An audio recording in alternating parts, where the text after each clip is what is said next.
Hello दोस्तों। देखिए, Aster DM health care ने अपने क्वार्टरली रिजल्ट डिक्लेयर कर दिए हैं। तो चलिए देखते हैं। क्वार्टर 3 बहुत शानदार था, क्वार्टर 4 बहुत शानदार था। अब देखते हैं क्वार्टर 1 क्या शानदार है या फिर नहीं। तो यहाँ पे सारे फिगर इन्होंने करोड़ में दे रखे हैं, तो आसानी होगी देखने में।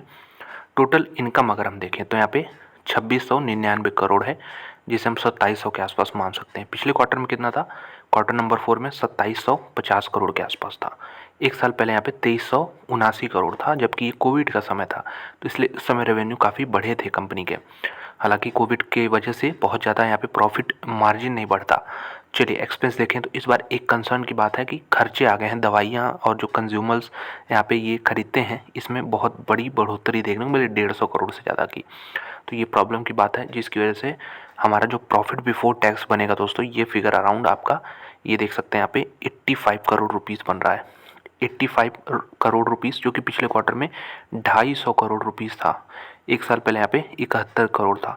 तो ईयर ऑन ईयर रिजल्ट हम कह सकते हैं अच्छे हैं, 71 से बढ़ के 85 हुए हैं, लेकिन क्वार्टर ऑन क्वार्टर रिजल्ट काफ़ी वीक है। अब अभी एक चीज़ आपको दिखाऊंगा, एक तो इसमें गौर करने वाली बात है कि यहाँ पे अगर हम देखें नेट प्रॉफिट कितना आ रहा है, तो नेट प्रॉफिट यहाँ पे अराउंड 69 करोड़ रुपीज़ आ रहा है। पिछले क्वार्टर में 226 था, एक साल पहले यहाँ पे 45 था। तो सिंपल अगर देखें तो ईयर ऑन ईयर अच्छे हैं, अच्छे होने भी चाहिए, 12 महीने का पीरियड है, तो ईयर ऑन ईयर अच्छे हैं, लेकिन क्वार्टर ऑन क्वार्टर यहाँ पे रिजल्ट काफ़ी ख़राब है, ऐसा लग रहा है देख के। ईपीएस भी देख लीजिए, 0.89 से बढ़ के ये 1.38 आ चुका है। तो देखिए अब आते हैं कि हिस्टोरिकली अगर हम देखें तो ये जो क्वार्टर 1 है, जिसे हम कहते हैं अप्रैल से लेके जून का पीरियड, ये पीरियड देखिए एस्टर डीएम के लिए कभी भी अच्छा नहीं रहा है। अगर हम इसका प्रीवियस डेटा देखें तो ये जो आपको फिगर दिख रहा है यहाँ पे, ये हाईएस्ट है। अभी अभी मैं कंपेयर कर रहा था पिछले 4 क्वार्टर 1, मतलब 2019 का देखा मैंने, 2020 का देखा, 2021 का देखा और ये 2022 का देखा, तो इन चारों में ये हाईएस्ट है। तो बेसिकली क्वार्टर 1 हम कह सकते हैं कंपनी के लिए कभी अच्छा होता ही नहीं है, ये चीज़ तो क्लियर है। और बाकी रही बात यहाँ पे ये कंपनी को अच्छे वैल्यूएशंस क्यों नहीं मिलते हैं, तो एक चीज़ आपको दिखाना चाहूँगा यहाँ पे ये लिस्ट है इनकी 82 देखिए कंपनियां हैं, जो कि सब्सिडरीज़ हैं, एसोसिएट्स हैं, जॉइंट वेंचर्स हैं हम कह सकते हैं।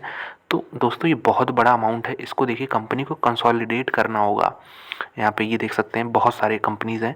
अगर ये इतने कंसोलिडेशन के बाद जो कंपनियाँ होंगी वो कम होंगी, तो कहीं ना कहीं हम कह सकते हैं इफ़िशियंसी बढ़ेगी कंपनी की।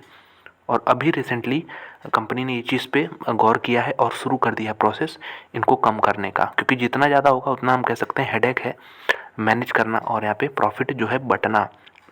तो जितना कम होगा उतना अच्छी बात होगी, जो कि हमें आने वाले समय में इसमें कुछ न कुछ प्रोग्रेस होते हुए ज़रूर दिखेगा। तो बात कर लें रिज़ल्ट की फाइनल डील, तो मेरे हिसाब से रिज़ल्ट नेगेटिव है, बहुत ज़्यादा नेगेटिव नहीं है, क्योंकि लेकिन अगर हिस्टोरिकली देखें तो रिज़ल्ट पॉजिटिव है। अब देखते हैं मार्केट किस प्रकार से लेता है, हिस्टोरिकली लेता है या फिर क्वार्टर ऑन क्वार्टर लेता है या फिर ईयर ऑन ईयर लेता है, जहाँ पे रिज़ल्ट अच्छे हैं। तो आप बताइए आपको रिज़ल्ट कैसे लगे इस कंपनी के इस क्वार्टर में।